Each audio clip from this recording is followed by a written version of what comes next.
자, 보이시나요? 아, 오늘 STP를 맡았는데요. 사실 모든 사람이 뉴스킨을 하진 않잖아요. 안 한다 해도 우리가 뭐 실망하지 않을 거고 좀 안타까울 뿐인 거잖아요.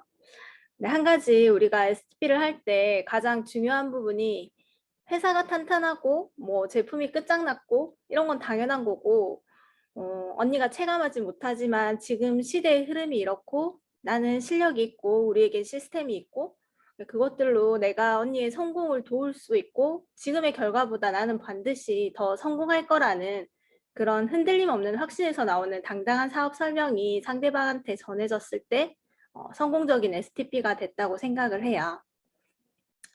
부족하지만 한번 해볼게요.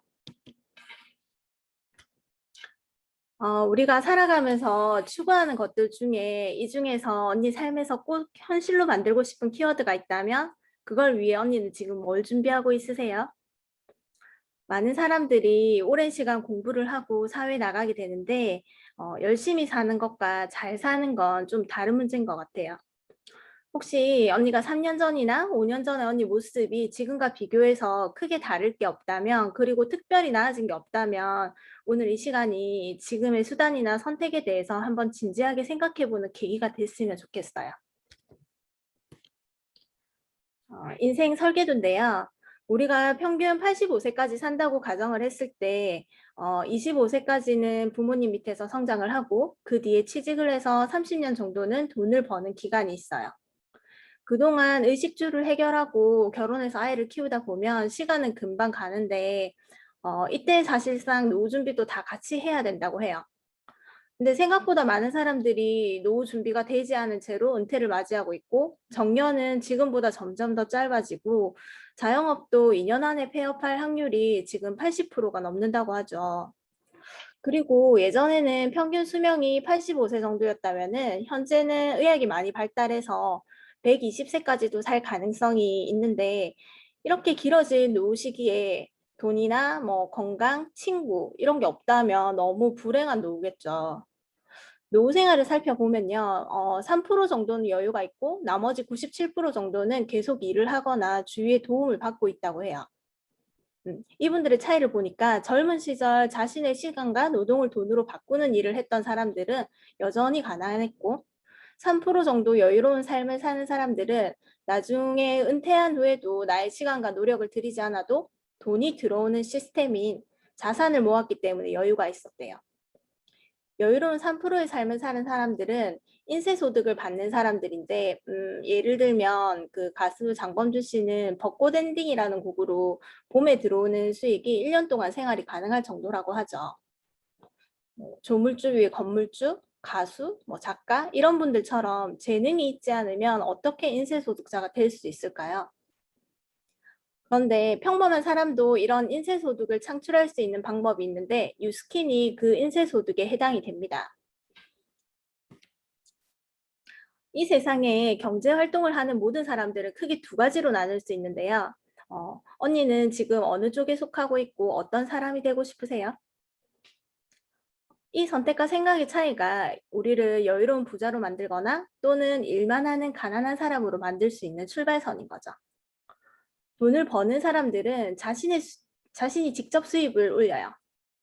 반면에 돈을 버는 기계를 소유한 사람들은 자기 대신 돈 버는 기계가 수입을 올리죠. 여기서 치명적인 한계가 시간에 대한 한계인데, 돈을 버는 사람은 24시간 노동을 할 수 없어요. 그리고 정년을 하면 수입의 정지를 피할 수 없죠. 근데 돈 버는 기계를 소유한 사람들은 시간의 한계가 없고 다른 사람들을 아웃소싱했기 때문에 24시간 지속적인 수입이 가능한 거죠. 그리고 정년의 제약이 없어요. 가난한 사람들은 돈을 위해서 일하고 부자들은 돈이 그들을 위해 일하게 만들어요. 더 얼마나 버느냐가 중요한 것이 아니고 어떻게 버느냐가 더 중요한 거죠. 앞에서 본 그 왼쪽 오른쪽 사분면을 조금 더 구체화시키면은 이렇게 네 가지로 나눌 수 있는데요. 왼쪽 노동 수입, 오른쪽 자산 수입이에요. 노동 수입에 의존하는 사람들은 직장인, 자영업자 이런 사람들로 전 세계 전체 인구의 90% 이상을 차지를 하고 자산 수입을 올리고 있는 사람들은 사업가나 투자가로 인구의 10% 미만이라고 해요. 과거에는 사업을 하는 사람들이 위험하다고 얘기를 했다면 현재에는 노동 수입에 머물러 있는 것이 훨씬 더 위험한 일이에요. 돈과 능력이 부족한 우리가 사업가가 될 수 있는 방법은 개방적인 사업 시스템인 네트워크 마케팅에 편승하는 방법입니다. 그리고 왜 우리가 지금 이 코로나 시대에 예전보다 더 빨리 이 왼쪽 4분면이 아닌 오른쪽 4분면으로 넘어와야 될까요? 첫 번째로 비대면 소비가 많아진다는 건데요. 요즘 우리 일상을 보면 영화관도 식당도 잘 안 가잖아요. 왜 안 가죠? 코로나 때문에 혹시라도 감염될까 봐. 사람 많은 곳에 방문을 꺼리게 되면서 어쩔 수 없이 우리는 비대면 소비를 하고 있는 거죠. 근데 자꾸 이걸 하다 보니까 그 편리함에 점점 익숙해지는 거예요. 예를 들면 저도 그렇거든요. 넷플릭스를 틀어놓고 집에서 배달 음식을 시켜 먹으면서 영화를 보면서 모바일로 온라인 쇼핑을 하죠. 학원도 온라인으로 강의를 하고 뭐 기업도 온라인으로 회의를 하고 저희만 해도 오프라인으로 하던 미팅을 지금 줌으로 하고 있고 지금 이런 시스템도 마찬가지잖아요.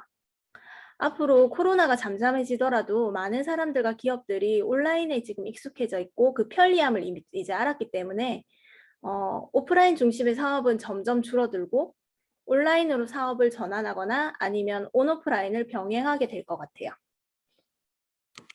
그리고 두 번째 이유는 기업들도 인력을 최소화해서 많은 부분의 업무를 자동화하거나 로봇으로 대체하게 될 거예요. 전에 그 기사 보셨어요? 귀뚜라미 보일러? 그 보일러 업체에서 확진자가 100명 이상 나왔잖아요. 그래서 어떻게 됐죠? 그 회사가 공장이 폐쇄가 됐죠. 기업 입장에서는 그날부터 사실 엄청난 손실이 생기기 시작한 거거든요. 제가 오너라고 생각한다면 앞으로도 이런 불안함을 가지고 계속 사업을 영위할 수 있을까요? 저 같으면 감염의 위험 부담이 적고 휴식도 뭐 파업도 월급 인상도 없는 로봇으로 대체하고 싶을 것 같아요. 지금 직장에서 언니가 월급이 잘 나오고 있다고 해서 안심할 게 아닌 것 같아요. 내가 하는 일이 앞으로 어떻게 대체될지는 아무도 모르는 거고 심각하게 고민해봐야 될 시기가 바로 지금인 거죠.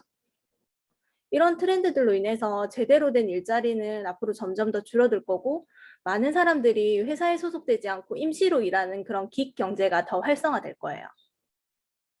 그래서 직업 하나로는 만족스러운 수입을 만들 수 없고 다른 여러 가지 일을 하게 되는 엔잡러들이 더 많아질 거죠. 앞으로는 하나의 수입원으로는 살아가기 힘든 세상이 될 것 같아요.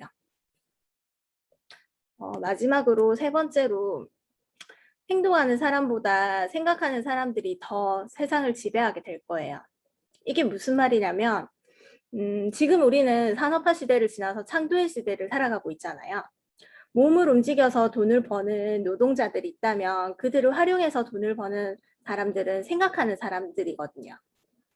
어떻게 하면 더 빨리 더 편하게 소비를 하지?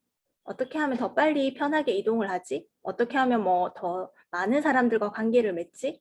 하는 이런 생각들로 탄생한 게 아마존이고 테슬라고 페이스북이잖아요. 앞으로는 그저 열심히 사는 것만으로는 잘 살 수 있는 시대가 아닌 것 같아요. 생각하면서 살아야 되는 거죠. 내가 원하는 삶이 뭔지, 그걸 이루기 위해서는 어떻게 해야 하는지 생각하고 살지 않으면 아마 사는 대로 생각하게 될 거예요. 이런 큰 트렌드들의 변화로 생기는 안타깝지만 심각한 문제가 뭐냐면 바로 부의 불평등이에요. 이런 불평등이 점점 심각해질 거고 코로나 이후에도 이런 다른 바이러스들로 변화를 이런 촉진시키는 트리거들이 많이 등장할 것 같아요. 근데 그때마다 생각하고 준비해온 사람들은 점점 기회를 통해서 부자가 될 거고 그렇지 못한 사람들은 점점 더 가난해지는 거죠.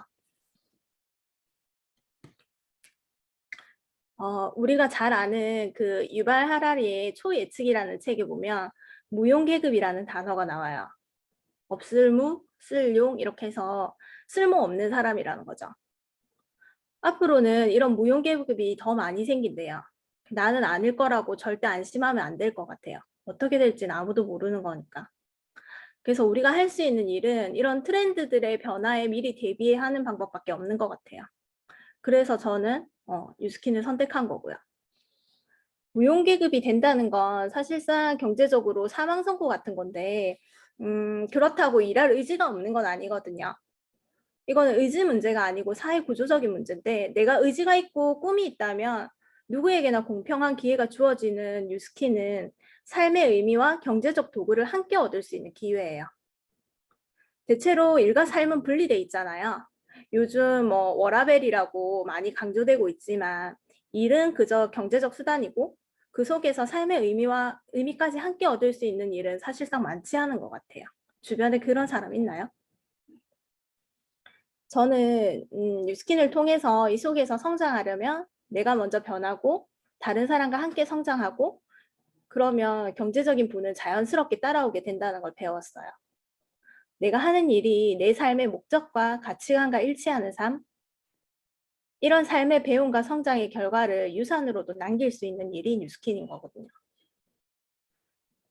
언니도 그렇죠. 많은 사람들이 자녀한테 뭔가 남겨주고 싶어 하잖아요. 그게 돈일 수도 있고 뭐 건물일 수도 있고 근데 진짜 중요한 건 자녀에게 세상을 좀 더 넓게 바라보는 시각, 인생을 주인공으로 사는 법, 뭐 함께 성장하는 법, 다른 사람을 사랑하는 방법 이런 것들을 제가 이 속에서 배웠거든요.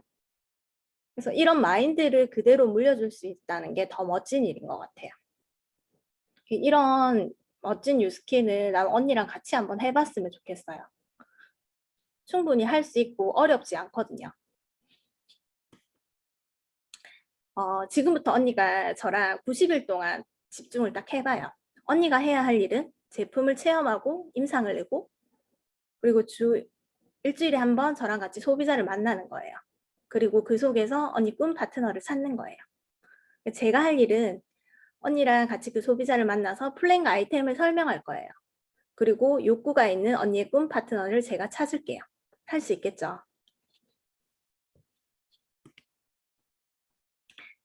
이런 말 들어보셨어요? 20살에 죽어서 80살에 묻힌다. 너무나 많은 사람들이 그저 그런 삶을 살고 있어요. 20살에 인생을 끝낸 뒤에 80살에 땅에 묻히는 것처럼요. 앞으로 나가려는 사람을 멈추게 할 수 있는 것은 사실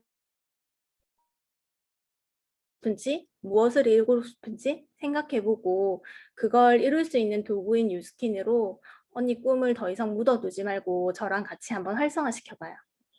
저는 제 잠재력을 믿고 있고 제가 성공할 걸 알고 있기 때문에 오늘도 저는 제 삶을 디자인합니다.